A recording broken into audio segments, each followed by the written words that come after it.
Ang bilis ng oras, patapos na naman ang isang taon. Sabi nila, mahirap maging OFW.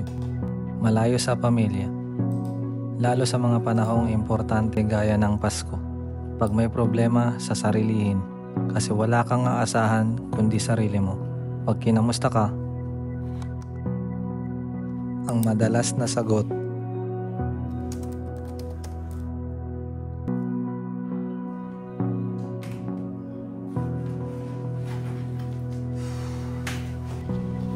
Uber for John?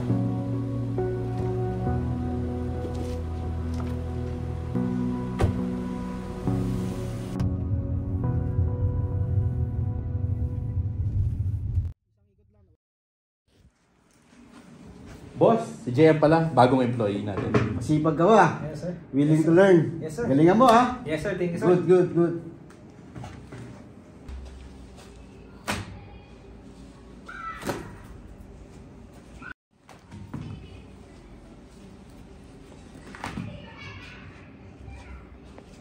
Jem, ito pa ha.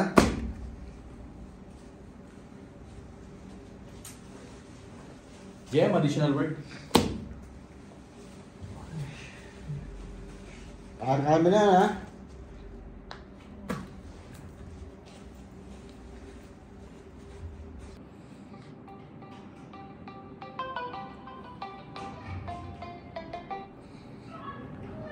Ma. 30,000? Eh, kakapadala ko lang O sige po. Try kong gawan ng paraan. Update ko po kayo. Ito pala yung bata natin eh. Oy, Rocky. Willing to learn ka, di ba? Kaya mo ba to? Oh, ito pa.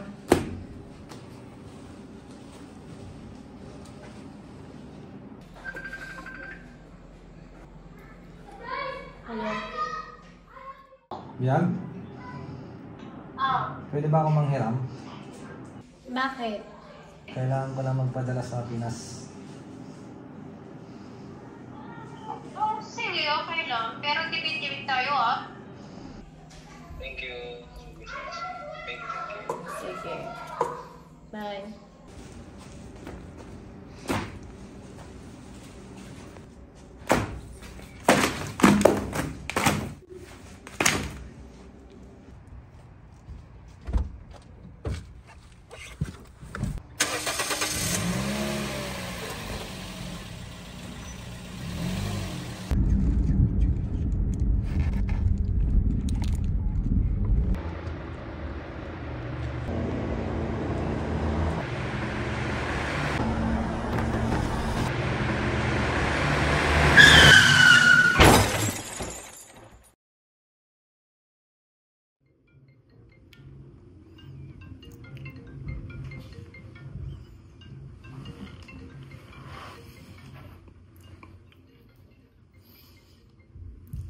Oh, hello.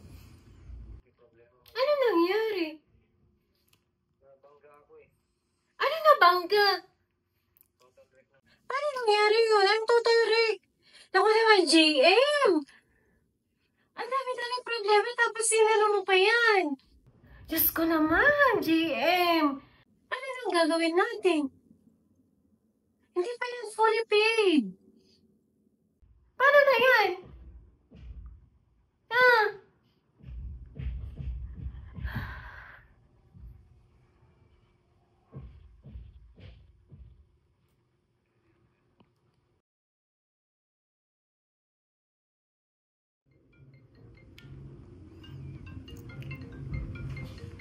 Hello, Adin. Adin. Hello, kuya. Adin, wala ba akong pera? Sa sahod na lang. Sa katapusan na lang. Bakit? Papa. Ano nangyari, Papa? Papa, wala na. Wala na siya. Iniwan na niya tayo. Kuya. Ano na? Anong gagawin? Ben, wala na si Papa. Sige, tawag na lang ako. Magtrabaho muna, okay? Trabaho muna si Kuya, okay? Balikan kita. Okay.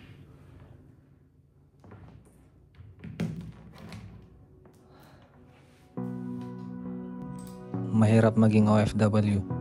Malayo sa pamilya. Lalo na sa mga panahong importante. Pag kinamusta ka, ang madalas na sagot, "Bro, tara D-group."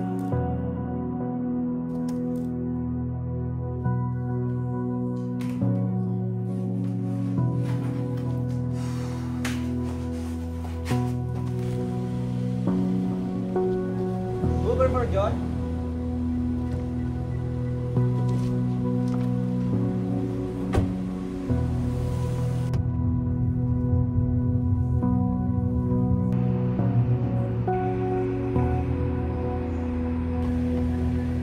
I won't be afraid of any shadow, 'cause I know that His light will lead me on. I won't fall apart when every sorrow comes, 'cause I know that I'm never alone. I will trust in the Lord with everything I have. I will bring Him all my praise, in the good and the bad.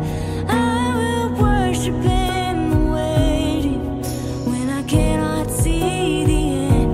He's never let me down, and that'll never change, so I'll praise Him anyway.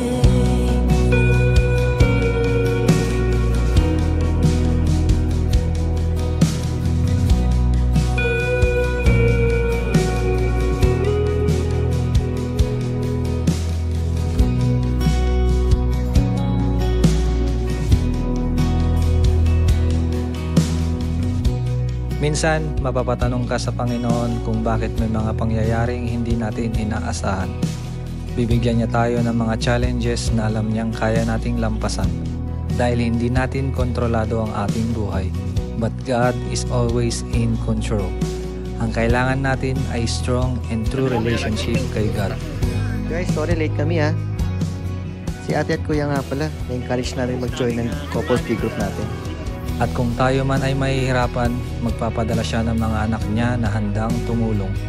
Ang mga pagsubok na ito ay magpapatibay sa ating pamumuhay at sa pananampalataya sa Kanya. Malayo man tayo sa ating tunay na pamilya, sa tahanan ng Diyos, tayo ay may pamilya. Patapos na naman po yung isang taon, so may I ask everyone to settle down. Tayo po ay mag-reflect kung gaano kabuti ang Diyos sa ating buhay. Amen. So let us all pray. Abba Father, thank you for giving us more than one family to belong. Thank you for your goodness and all the things you have done in our lives. Thank you for the new beginnings. Though sometimes we fail, thank you for the second chances. Thank you for the gift of life here and for eternity. Thank you for the gift of family and fellowship. Thank you for the salvation you gave by grace, mercy, and love. May we continually grow and encourage one another. We also pray for people to be encouraged to join a D group where we truly learn confidentiality, honesty, respect, intercession, spiritual growth, having Timothy's, and accountable partners. We pray as well for other D group families.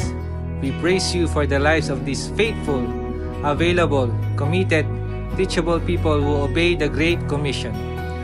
Guide us to see a movement of millions of committed followers of the Lord Jesus Christ meeting in small groups, transforming lives, families, communities, and nations for the glory of God. We pray that we pursue to honor you and make Christ committed followers who will make Christ committed followers. To you alone be the glory, honor, and praises. Amen. If I don't see it, I'll believe it. It's all in your hands. So if I'm waiting, God, you're moving. If I'm waiting, God, you're moving. I will trust in